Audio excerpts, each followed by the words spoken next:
Hi hello welcome to our channel. నేను మీ శ్రీ.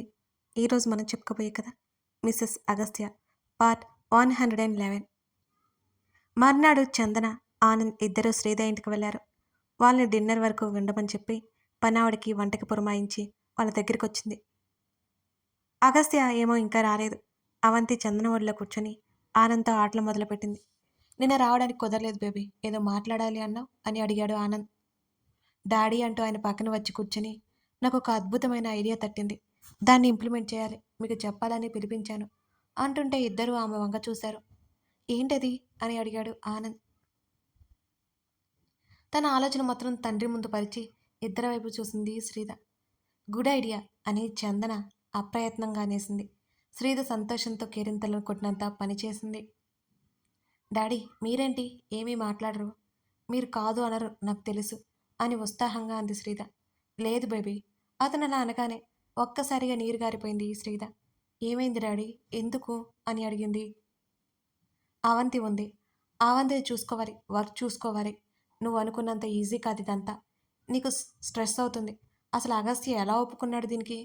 ఆయన అడగగానే శ్రీద ముఖం ఒక్కసారిగా మాడిపోయింది. డాడీ నేను హ్యాండిల్ చేసుకుంటా ఆమె గారంగా అడిగింది.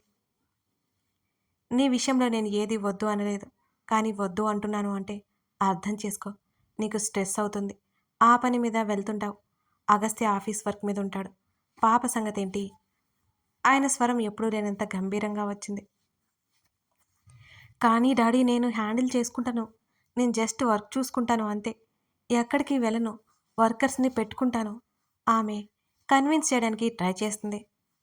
నో బేబీ, అతను తెగేసి చెప్పాడు. శ్రీధకి ఏడుపొక్కటే తక్కువ. తన డాడీ ఒప్పుకోకుండా తను ఏం చేయలేదు కదా. అప్పటి వరకు మౌనంగా ఉన్న చందన నోరు విప్పింది. ఆమెకి శ్రీధని చూస్తే జాలేసింది పాపం. ఇప్పుడు ఏమైందని మీరంతా సీరియస్ అవుతున్నారు? తను మేనేజ్ చేసుకుంటానని చెప్తోంది కదండి అని చందన మాట్లాడింది శ్రీధకి సపోర్ట్గా. నీకు తెలియదు చందన, నీకు తెలియదు.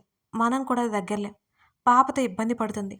ఆయన మరి కాస్త గంభీరంగా చెప్పాడు.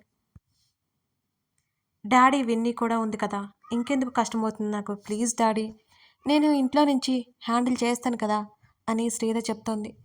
బేబీ ఇంకో 2 ఇయర్స్ వరకు ఆగు, అప్పటికి అవంతి కాస్త పెద్దదవుతుంది అని ఆయన నచ్చజెప్పే ప్రయత్నం చేస్తున్నారు నాకు. డాడీ ప్లీజ్, ఇప్పుడు నేను ప్లాన్ ఇంప్లిమెంట్ చేస్తే అప్పటికి సక్సెస్ వస్తుంది డాడీ. ఇప్పుడు ఇలాగే భయపడుతూ కూర్చుంటే ఎలా? అగస్త్యకి ఇవన్నీ తెలియదా? ఎందుకు ఒప్పుకున్నాడంటారు? తనకు తెలుసు, కానీ తను ఇదంతా అవుతుందని నమ్ముతున్నాడు డాడీ. ప్లీజ్ డాడీ ఇంకోసారి ఆలోచించండి. తండ్రి గడ్డం పట్టుకుని బ్రతిమాలింది శ్రీధ. అవును ఒప్పుకోండి, కావాలంటే నేను శ్రీధకి హెల్ప్గా ఉంటాను, జాబ్ మానేస్తాను. చందన మాటలకు ఇద్దరు ఆశ్చర్యంగా చూశారు. నువ్వు దీనికోసమే జాబ్ మానేయాల్సిన అవసరం ఏమీ లేదు చందన. శ్రీధ అనుకున్నంత ప్రాక్టికల్గా ఇది అవ్వదు, చెప్తే వినదు, మొండి. శ్రీధ అడిగింది తండ్రి మాటలకి ఇక. ఏం కాదు, అవుతుంది, ఎందుకు కాదు? అయినా నాకు అక్కడ జాబ్ చేయడం ఇష్టం లేదు, మానేద్దామని అనుకుంటున్నాను. నేను శ్రీధకి హెల్పర్గా ఉంటే సరిపోతుంది కదా. మీరిందులో ఇంకా కల్పించుకోవద్దు, అనవసరం. అవసరం ఉంటే నేను చూసుకుంటాను కదా, చందన గట్టిగా చెప్పింది. వెంటనే తండ్రి దగ్గర నుంచి చందన పక్కన కూర్చుని ఆమె చుట్టూ చేతులు వేసి, మీరు ఎంత బాగా అర్థం చేసుకున్నారో నన్ను, కానీ మా డాడీ ఉన్నారు చూడండి, ఆ మాత్రం కూడా అర్థం చేసుకోవడం లేదు కంప్లైంట్ చేస్తూ తండ్రి వైపు అలకగా చూసింది శ్రీధ. ఒప్పుకుంటారు, ఆయన నీ గురించి ఆలోచిస్తున్నారు కదా, నేనున్నాను కదా, నేను హ్యాండిల్ చేస్తానులే. ఆల్రెడీ నా ఫ్రెండ్ హోటల్లో రన్ చేస్తుంది ఒకసారి, ఇది కూడా అలాంటిదే, కాకపోతే ఆన్లైన్ సర్వీస్. చందన చిన్నగా నవ్వుతూ చెప్పింది. వావ్, ఒకసారి నాకు అవన్నీ పరిచయం చేయండి, నేను మాట్లాడతాను అని శ్రీధ ఉత్సాహంగా చెప్పింది. శ్రీ, ఆనంద్ పిలుస్తుంటే ఇక మీరేం మాట్లాడకండి, ఒప్పేసుకోండి. అయినా శ్రీధ వీళ్ళ దగ్గర నుంచి ₹1 కూడా నువ్వు తీసుకోకు, నువ్వు లోన్ అప్లై చేసుకో, చందన శ్రీధతో చెప్పింది. ఏం అవసరం లేదు, నీకు నచ్చింది చేసుకో, మనీ కావాలంటే అడుగు అని అన్నాడు Anand. Thank you daddy, thank you so much. ఉత్సాహంగా లేచి తండ్రిని కౌగిలించుకుంది శ్రీధ.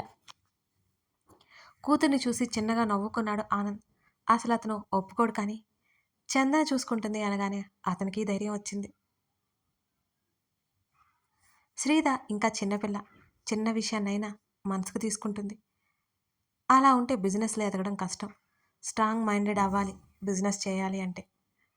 ఫ్రెష్ అవ్వాలంటే ఇదిగో ఆ రూమ్కి వెళ్ళండి. శ్రీధ ఒక గది చూపించింది. పర్లేదు డిన్నర్ చేసి వెళ్ళిపోతాం అని ఆనంద్ అన్నాడు.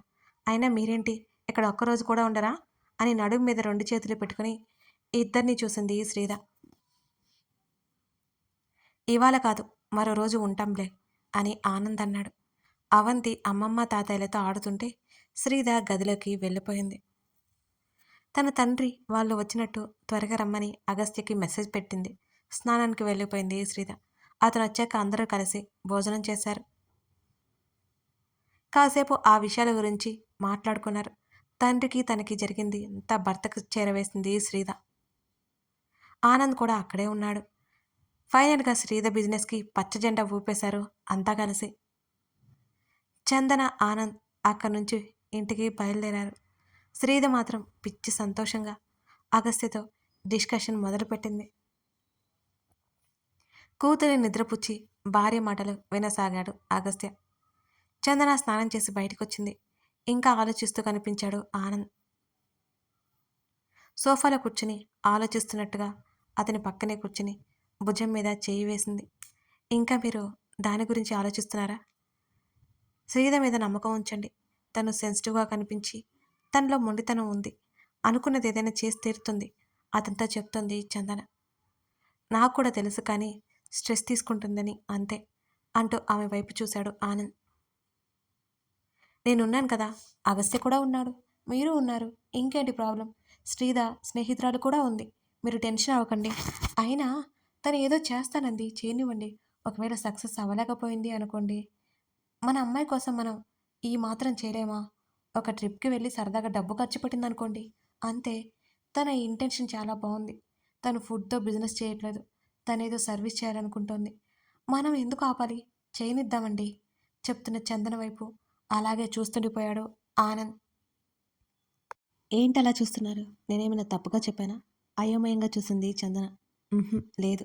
నీ మాటలు విన్న తర్వాత నాకు కూడా అదే అనిపిస్తుంది అంటూ ఆమె చేతి మీద చేయి వేసి చెప్పాడు. హమ్మయ్యా, ఇప్పటికీ మీ ఆలోచనలకు తెరపడిందన్నమాట. మంచిది అంటూ చందన నవ్వేసింది.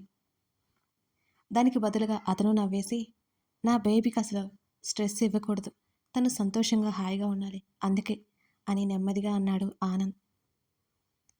తన చేతి మీద ఉన్న అతని చేతి మీద తిరిగి చెయ్యేసి, నాకు అర్థమైందండి అంటూ అతని హృదయం మీద వాలిపోయింది చందన. మెల్లిగా ఆమె తల అతని ఒడిలోకి చేరిపోయింది. ఆమె తలని నెమ్మదిగా స్పృశిస్తున్నాడు. శ్రీధ కోసమే జాబ్ మానేస్తున్నావు కదా అని అడిగాడు. మీకోసం మానేయాలని ఉంది అంటూ నెమ్మదిగా కళ్ళెత్తి అతని వైపు చూసింది. నాకోసమా? చిన్నగా నవ్వుతూ అడిగాడు ఆనంద్. మీకోసమే. అక్కడ ఉండిపోతే మీతో గడిపే సమయం తక్కువైనట్టే అనిపిస్తోందండి అంటూ మళ్ళీ తల తిప్పుకుంది చందన. అలా అయితే నేను కూడా వచ్చి నీ పక్కన కుర్చీ వేసుకుని కూర్చోనా మరి? అతని మాటలకు నవ్వేసింది. ఆహా, ఏం అక్కర్లేదు, మీకు శ్రమ లేకుండా నేనే వచ్చేస్తున్నాను కదా అని అంది చందన.